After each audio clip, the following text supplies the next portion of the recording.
Welcome back to Irish Footy Vlogs. Hope you're all keeping well. Today in the top 5 central midfielders in Ireland. Now bear in mind I'm doing this list, I'm not counting attacking central midfielders. It's going to be a secondary list for that. So let's get straight into this one. Now number 5 I've gone for Kieran Harkin of Derry City. The 24-year-old is in a second spell with the club actually. He started off when he was very young and he moved away to the Irish League, played with Coleraine and that.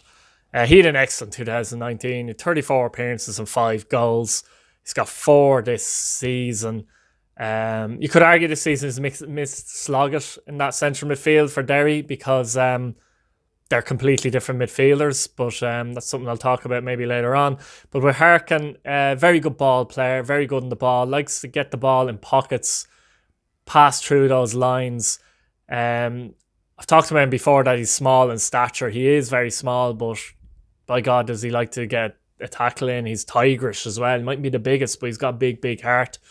And very, very important player for Derry City, a player I admire a lot. And one of those players, if I'm going to a game and say Derry City are playing, I'm looking forward to watching him play big time because I like midfielders. Central midfielders are players that generally I admire the most, and guys who get on the ball and try and spread the play and play through the lines and that kind of thing. So yeah, for me, Kieran Harkin is definitely deserved to be on this list at number 5. Number 4 is a player that I think is a huge loss to Derry City this season and a massive plus to Dundalk, and that is Greg Sloggett. Greg Sloggett made 34 appearances last season for Derry City, scoring 1 goal. He's had 5 appearances this season as well, also scoring 1 goal. He's only 23. He's a product of UCD. He moved from UCD to Derry. Only played 1 season at Derry. Very impressive last season. And that got him the move to Dundalk. But he's been impressive in the first number against Dundalk this season as well. I know Dundalk fans wondered, some of them wondered with Benson gone, how the dynamic will be. But the dynamic is fine in that midfield now with Sloggett coming in. What Sloggett brings you is power.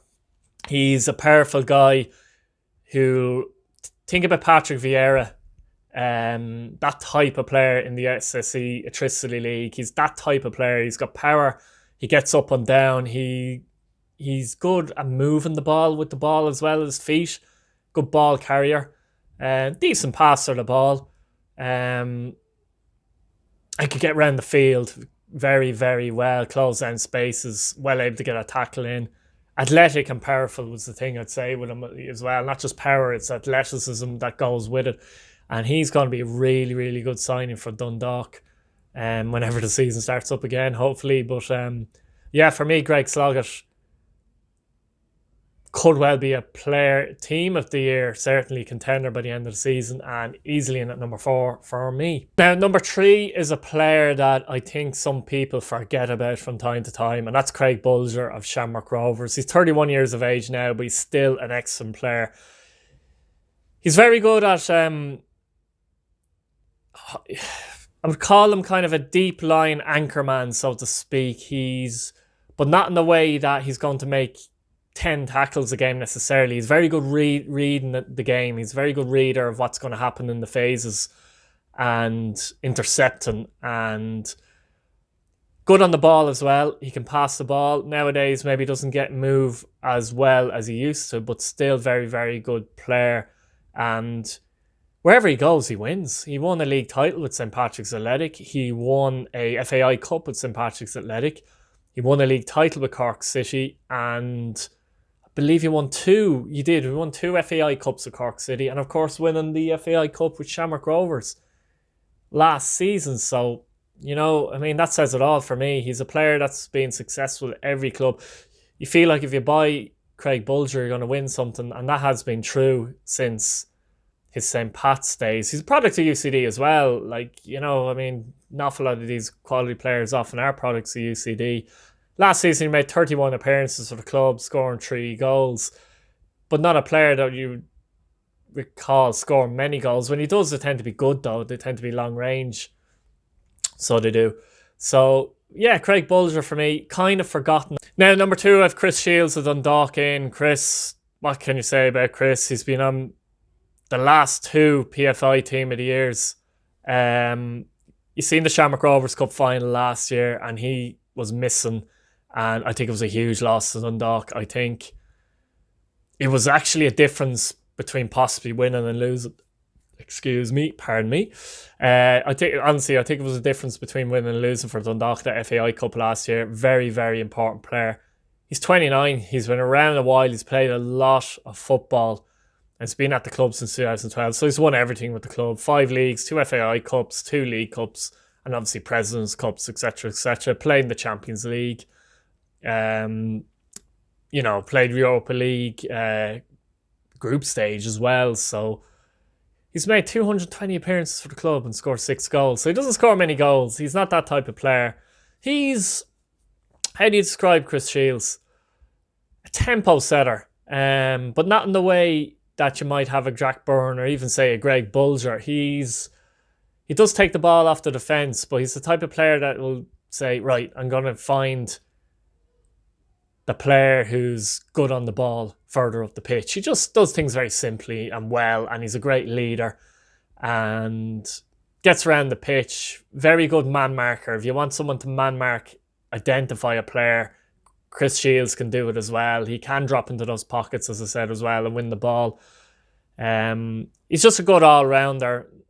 Not so good, obviously, in the attacking area, but that's not his game. As I said, he gets the ball and gives it to players like Duffy or McElhenney or whoever it may be for Dundalk, and allows them to do the damage. Great leader, holds the midfield together. And look, been naming the last few teams of the season. It says it all about the man. So Chris Shields in at number 2. Now, number 1, it could only be one man. I talked about Harkin earlier on, how I love players who get in the ball, set the tempo, try and dictate a game, really try and say, I'm the man, I'm going to make things happen for my team. Jack Byrne. You can't deny Jack Byrne at number 1. Now, arguably, you could put him in the attacking midfielder list that I'm going to do, because he's played higher up the pitch, I think, even this season from what I've seen him play. And although he does drop deep, but essentially he's more of a central midfielder in my opinion. Player of the season last year after coming back from England to Shamrock Rovers, and proved to be an excellent sign, sensational signing really, let's be honest. And one of the main reasons why you'd have Rovers as a serious contender to Dundalk this season. 5 games this season and 3 goals, by the way. Scored 8 goals in 32 appearances last season. And goals isn't really his main attribute.